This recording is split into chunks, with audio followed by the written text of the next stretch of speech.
දී ඇති රූපයේ AB සිරස් ගසක් වන අතර AB කියන්නේ ගහක් B ලක්ෂයේ කුරුල්ලෙක් සිටි. B ලක්ෂයේ කුරුල්ලෙක් ඉන්නේ. C ලක්ෂයේ ළමෙක් සිටි. C ලක්ෂයේ ළමෙක් ඉන්නේ. තවද AC තිරස් වේ. AC කියලා කියන්නේ තිරස්. ළමයා කුරුල්ලා දකින්නේ ඒ ආරෝහණ කෝණයකින් හා කුරුල්ලා ළමයා දකින්නේ B අවරෝහණ කෝණයකින් නම් රූපයේ එම කෝණ නිරූපණය කරන්න. right මොකද කියන්නේ? ළමයා කුරුල්ලා දකින්නේ A කියලා ආරෝහණ කෝණයකින්. ළමයා ඉන්නේ මෙතනනේ. ළමයා කුරුල්ලා දකින්න කෝණය තමයි A කියලා කියන්නේ.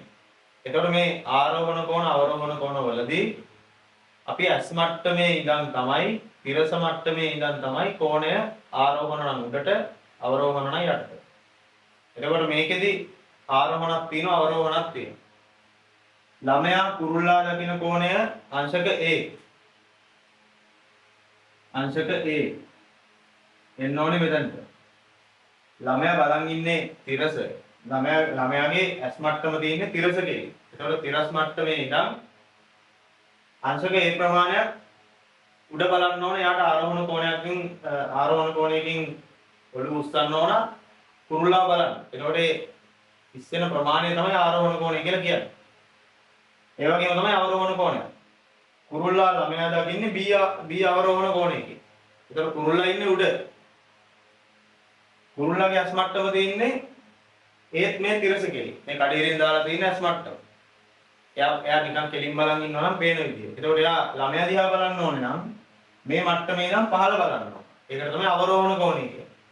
පහළ බලනකොට අවරෝහණ. එතකොට මේ කෝණය අංශක B. මේ දෙක ලකුණු කරන්න කියලා කියනවා.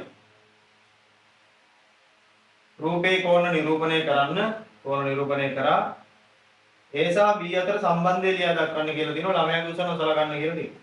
උස ගැන සලකන්න දෙයක් නැහැ. ළමයා ඉන්නේ මෙතන. හරි.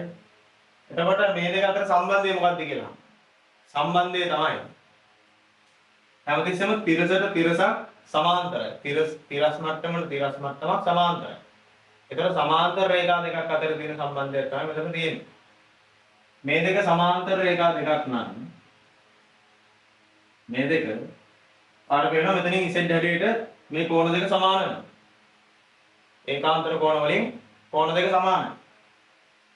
මේව ගියා. ඒතර A කෝණයයි B කෝණයයි කියලා කියන්නේ සමාන කෝණ දෙකක් නෙමෙයි එකක්. ඒතකොට අපිට සම්බන්ධය ලියන්න පුළුවන්. A සමානයි B. කෝණ දෙක සමානයි.